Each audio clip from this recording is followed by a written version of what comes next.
യഹോവ ഭക്തനായ പുരുഷനാർ, അവൻ തിരഞ്ഞെടുക്കേണ്ടുന്ന വഴി ദൈവം അവന് കാണിച്ചു കൊടുക്കും.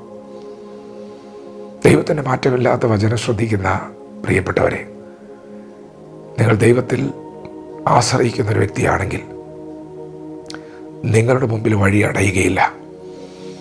നിങ്ങൾ ഭക്തി മുറുകെ പിടിക്കുന്ന ഒരു വ്യക്തിയാണെങ്കിൽ, ദൈവവചനത്തെ ബഹുമാനിക്കുന്ന, ദൈവവചനത്തെ അനുസരിക്കുവാൻ ജീവിതം സമർപ്പിക്കുകയും അനുസരിക്കുവാൻ പരിശ്രമിക്കുകയും ചെയ്യുന്ന, വിശുദ്ധിക്ക് വേണ്ടി വില കൊടുക്കുന്ന, ദൈവത്തെ ഓണർ ചെയ്യുന്ന, ആരാധിക്കുന്ന ദൈവദാസന്മാരെ, ദൈവമക്കളെ ബഹുമാനിക്കുകയും സ്നേഹിക്കുകയും ചെയ്യുന്ന ഒരു വ്യക്തിയാണെങ്കിൽ, ഭക്തി മുറുകെ പിടിക്കുന്ന വ്യക്തിയാണെങ്കിൽ നിങ്ങളുടെ മുൻപിൽ വഴി അടഞ്ഞു പോവുകയില്ല.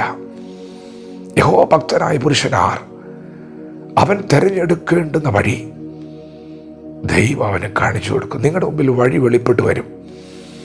ദൈവം വെളിപ്പെടുത്തി തരും. നിങ്ങൾക്ക് അവകാശപ്പെട്ട നന്മകൾ നിങ്ങളെ തേടി വരും. അത് തടയാൻ ആർക്കും കഴിയില്ല. ദൈവത്തിൻ്റെ ദാസനായ കോരശിനോട് ദൈവം പറഞ്ഞു, കോരശൻ്റെ ഇടയനാണ്, എൻ്റെ അഭിഷിക്തനാണ്, അവനെൻ്റെ ഹിതമൊക്കെ നിവർത്തിക്കും. ഞാൻ അവന് മുൻപേ പോകാൻ പോകുകയാണ്. എനിക്ക് അവനെക്കുറിച്ചൊരു ആലോചനയുണ്ട്, ഒരിഷ്ടമുണ്ട്, ഒരു ഹിതമുണ്ട്. അത് നിവർത്തിയാകും. സമയമാകുമ്പോൾ ഞാൻ നേരോടെ വിധിക്കും. ഞാൻ അവൻ്റെ മുൻപേ പോകും. ഞാൻ അവൻ്റെ കരത്തിൽ പിടിക്കും. ഞാൻ അവൻ്റെ മുൻപിൽ വാതിലുകളെ തുറന്നു വയ്ക്കും. അവൻ്റെ മുൻപിൽ ഞാൻ അവന് നൽകിയ വാഗ്ദത്തങ്ങളെ അവൻ പ്രാപിക്കേണ്ടതിന്, അവനിലൂടെ വെളിപ്പെട്ടു വരേണ്ടതിന്, അവൻ്റെ മുൻപിൽ ഇന്ന് പകൽ തടസ്സമായി നിൽക്കുന്ന ദുർഘടങ്ങളെ നിരപ്പാക്കും. താമ്രക്കഥകളെ തകർക്കും. ഇരുമ്പോടാമ്പലുകളെ ഞാൻ ഖണ്ഡിച്ചു കളയും. പ്രിയപ്പെട്ടവരെ, നിങ്ങൾ ഭക്തരാണെങ്കിൽ, ദൈവാശ്രയമുള്ളവരാണെങ്കിൽ നിങ്ങളുടെ വഴി അടഞ്ഞു പോവുകയില്ല. ദൈവം നിങ്ങൾക്ക് മുൻപിൽ വഴി തുറക്കും. ആരും അടയ്ക്കാതെ വണ്ണം തുറക്കുകയും ആരും തുറക്കാതെ വണ്ണം അടയ്ക്കുകയും ചെയ്യുന്നവനായ ദൈവമാണ് അരുളി ചെയ്യുന്നത്. നീ ഭക്തി മുറുകെ പിടിക്കുന്നവനാണെങ്കിൽ എനിക്ക് നിന്നോടൊരു കാര്യമുണ്ട്. നിന്റെ കാര്യവും നിന്റെ വ്യവഹാരവും ഞാൻ തീർത്തു തരും. നിനക്ക് മുൻപിൽ ഞാൻ വാതിലുകളെ തുറന്നു വയ്ക്കും. നിന്റെ നന്മകൾ നിന്നെ തേടി വരും. പ്രിയപ്പെട്ടവരെ, നിങ്ങൾ ധൈര്യമായിരിക്കുക. നാളെയെക്കുറിച്ച് ഭാരപ്പെടണ്ട.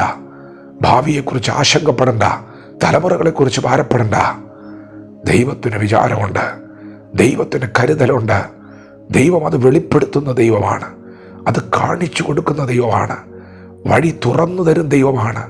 വാതിലുകൾ തുറന്നു വയ്ക്കുന്ന ദൈവമാണ്. നിനക്കൊന്നിനും മുട്ടുണ്ടാകുകയില്ല.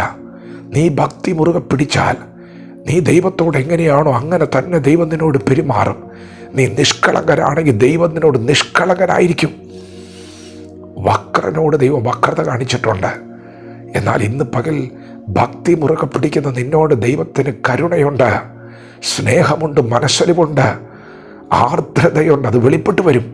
അത് വെളിപ്പെട്ടു വരും. ക്ഷമയോടെ നിൽക്ക്. ഭക്തിയിൽ തന്നെ നിൽക്ക്. അത് നിന്നെ തേടി വരും. നിന്റെ മുൻപിൽ അത് തുറന്നു വരികയാ. വിശ്വാസത്തോടെ വചനത്തോട് പ്രതികരിക്കാം. ദൈവം നമ്മെ ഓരോരുത്തരും പകൽ അനുഗ്രഹിക്കുമാറാകട്ടെ. ആമേൻ.